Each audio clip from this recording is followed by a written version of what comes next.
It's devastating. But as I look and I see that Jake's Project shirt, then I look out here, Dave, and I see all these people that are out here tonight remembering the guy who should be here. It's an incredible testimony.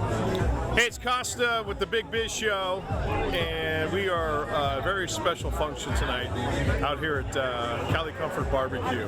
All for our good buddy, fellow Big Biz Show member Dave Palet. Hey everyone, Dave Palet. I want to tell you about Jake's Project, basically to raise money to create great childhood memories for children and also deal with the ability to pay for sporting goods and fees that go with playing sports and create those great childhood memories. Also to talk about the dangers of fentanyl. My son Jake passed away a few years ago from an accidental overdose from fentanyl. My name is Josh Palet. I'm the older brother of Jake Palet. We're here for Jake's Projects. It's the charity for my brother because my brother passed away in 2018. So that money's going to go back to kids that are in need for sporting equipment or they suffer from mental health issues like anxiety or depression. As I look out and I see those guys, not only would Jake be the guy to be the first one to give everybody here a hug, but at the same time he'd be bragging about guys who are doing great. And sorry he's not here, but to us. If I could talk to my brother before he passed away, I would say, or any kid that was going through a similar situation that had drug issues or mental health issues, whether it's depression or whatever it may be, I would say seek help. And it may not be a psychologist or a psychiatrist. It might be somebody within the Palet family or the very close-knit family of Jake's Projects that reaches out and has that initial conversation and then says, hey, listen. So help doesn't need to be professional. It could be just a friend or a family member. Just tell them how you're doing. People will listen to you. Find the right type of help. Don't go to somebody that's going through similar issues. They're not going to help you in the way you need. Go to somebody you think has your life together, maybe more, and they can help you too. You're not alone. We got you. We'll get you in touch with the people that can help you. It's okay, number one. Number two, we're going to get you the help. And three, the most important step, they get the people to help. Please consider donating to this great nonprofit. Again, it's jakesprojects.org. You can go right to the website, make a donation, or please fill out a request if you know a child in need. Dave's a sports writer.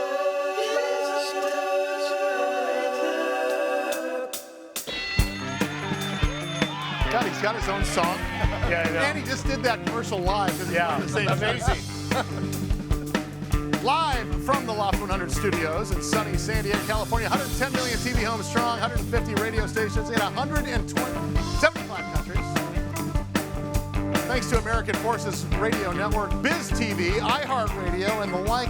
Big Biz Show is on the air. Sully, Costa, the Dave Palet, and of course, Dave Palet. Boy, that is a great public PSA, and I can take it so much more seriously now that there's not a barbecue sign next to Costa. Can we just roll the beginning of that again? Because, imagine that, Mike Costa next to a barbecue joint. So weird, so strange. Hi, my name is Costa, and here he is, like very first. And by the way, we finally got Jeff on television? You did. Right? I mean, we've been asking for a couple of years, year and a half. 1,000 years. And we finally get him on TV. Not to make light, but there it is. See, do you notice how deftly Devin Doan moved him away from the barbecue sign? Thanks, Jeff. Because it killed, killed the whole thing.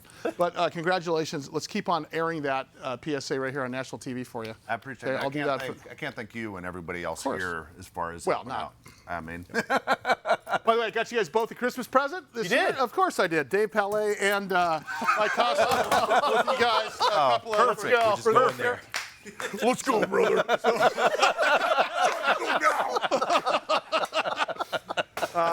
If you're new to the program, it's because of the Twitter battle that was going on from the Twitter battle happening online. What was your original Twitter name? He's been kicked off so many times. I know. So like the sixth time? Yeah, I think I was Costa 1360. Okay, yeah, because you're on AM 1360. Right. Yeah. Had a signal, by the way, that went from here to the streetlight. It did. When you my first signal was AM 1000. Yeah. Round the corner from Witch Creek Winery. We routinely were beat by the airport traffic radio station. You had to wrap your car in tinfoil and park in the parking lot of the station to hear it. It's like this. Mike was like this. He had his toe in the light socket. He's like, I can hear it. I can hear it. That was right outside the studio. How many profiles do you have now? Have you had? Oh, I'm on my 6th. Okay. How you doing on that one? How old's this one? Good. I'm almost 6 or 7 months old, I think. Okay, good. What's the name of this one? I'm at the Louis Costa. At Louis Costa. At now. Louis Costa, yeah. Wow. Right. Or as some of us read, Louise Costa. Yeah. Anytime I go to the doctor. All right. Louis Dave, have you ever been Costa. kicked off? Never. I've never been kicked How off. have you never been kicked off? Because I don't go after half the politicians in the United States. Is that what you do? Yeah. Yeah. Oh, are you? do it. Oh, okay. Both sides. All right. Yeah. Okay. Paul Pelosi's in my bullseye right now. Yeah, it's working out really well. Yeah, it is. Yeah, there are more people in this room that are able to follow him now. Because You he's been kicked off realize, so many you times. realize, yeah, because of his TV platform now? Yeah. Exactly. It's a surprising because if you think they would have ferreted you out, Elon's is gonna protect you in this deal. Thank You're gonna God. be fine. God you go bless back you. to the Mike Costa. That's right. I've asked. But Do you know that most people are for smarter government, not right or left, Mike? I'm finding that out Yeah. based on what's going on in the House right now. Yeah. To be honest with you. I mean, aren't we all sort of Oh my God. socially liberal and fiscally conservative? Almost all of us 1000%. down the word. Yep. Except for, you're just right of Donald Trump. Other than that, so. But this is good. This is good. You're in the same sandbox as the rest of us here who are trying Pretty to bring much. you over, Yep. sort of to the middle here, right? It's like, what did the cat bury over there? It's a long Good climb Lord. to the middle, Mike, It as is. I know your career might portray. Dave, the big story this week, of course, is Damar Hamlin. Yeah. We talked about this a number of times, but I'll tell you, all we've ever talked about in the NFL is concussion. Yeah. That's all we ever talk about. We don't talk about broken arms, broken legs, ACL, which we could rightly talk about. But now we're talking about, and I brought this up yesterday on a TV program that I host, that when we all played Pop Warner football and we all played high school football, I was the biggest kid on the football team. I was this big. I was 6'1". I was probably 30 pounds lighter, but still I was the tallest kid in the team. Yeah. There was a couple guys like me, but we were the biggest kids. Yes. This is us. I would be the shortest kicker Yes. in the NFL right now. Yeah. By a lot. And when you start seeing guys that are 6'6" and they're quarterbacks, Yeah. what has happened in the last 30 years? Because something has gone on, whether it's good or bad, whether it's cleaner food, nutrition, more technology. I'm not against that, but we have now entered into a place now where this is not just dangerous for head because the technology was bad. It's now you're just hitting each other so hard because you have so much mass behind you that you are stopping people's hearts.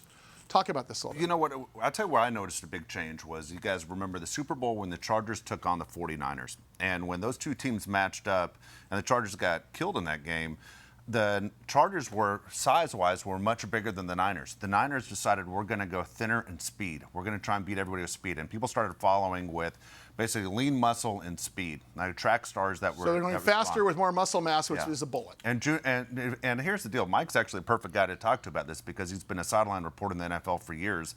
And if you've ever been on an NFL sideline, I have, but not to the extent where Mike is, it looks like guys are trying to tackle buses on the 5 freeway. It is so fast that you have no idea in the stands or on TV what's happening. But when we used to watch Junior Seau, and Junior was a combination of a bodybuilder and a track star, and you're thinking, oh my God, someone could lose their life in this game, and the collisions, and you're getting up and So what you're talking about is when you're there looking at it, it is so fast. We can't even fathom how fast and how violent it is. You blink, and somebody has moved 10, 15 yards, and then the collisions. They always play it. They try to play back on TV sometimes, like, "Whoa, this is what it sounded like." When you're 20 feet away from it, it sounds like metal. Shotgun went off for metal. Yeah, and metal tearing. It is. And a hurry-up offense, you're doing that every 8 seconds.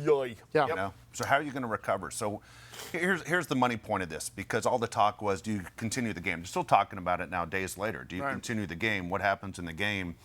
So ESPN pays $2.7 billion a year for the rights to carry one of those games. That's an average of $170 million a game. That's how much was lost.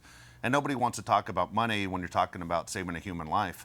But that's where a lot of the discussion came up, of course. What do you do now with this game, and do you continue playing? And that was... So what are they, plus there's a playoff picture here. Yeah, huge. Number one seed. So what do you do?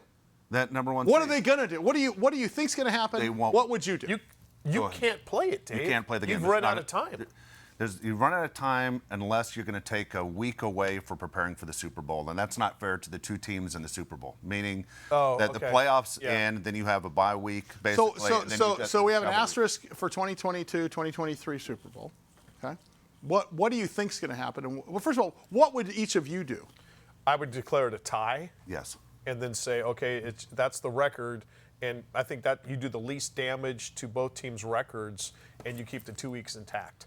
Exactly for the right. Super Bowl. And the deal is, though, it would give the Chiefs the automatic #1 seed, which means they get a bye in the playoffs. Where the Buffalo Bills were trying to get home field advantage throughout the rest of the AFC playoffs. Well, let's talk about that when we come back, because I think that's the next thing. Because if you think in terms of what's going on, He's a sports writer. he's a sports writer. He is one of the best.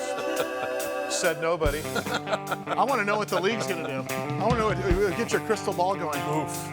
It's a love fest here. Mike Costa, Dave Palet. We got him Bobby Knight chairs for Christmas. I'm sick and tired of an 8-10 record. I'm tired of losing to Purdue. I'm not here to around this week. Barbie Biz coming up.